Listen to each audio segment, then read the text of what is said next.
আসসালামু আলাইকুম। Hello guys, আপনারা সকলে কেমন আছেন? আশা করি ভালো আছেন।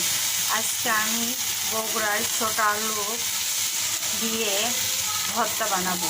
তাই আলুগুলো সুন্দর করে আগে থেকে কেটে একটু পানি দিয়ে সিদ্ধ করে নিয়েছি।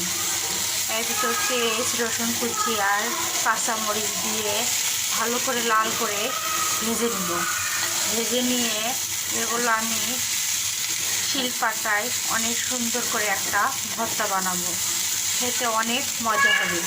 আপনারা পারলে ব্লেন্ডারও তো ভর্তাটা বানিয়ে নিতে পারেন, কিন্তু ব্লেন্ডার চেয়ে শিলপাটায় এই ভর্তাটি বানালে অনেক মজা লাগে।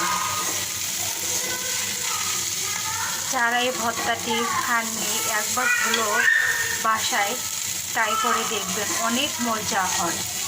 এটা আমি এখন সুন্দর করে লাল করে ভেজে নেব। আর আমার ভিডিওটি ভালো লাগলে আপনারা শেয়ার করবেন, কমেন্ট করবেন। আর নতুন নতুন রান্না পেতে আমার চ্যানেলটিকে সাবস্ক্রাইব করবেন। আল্লাহ হাফেজ।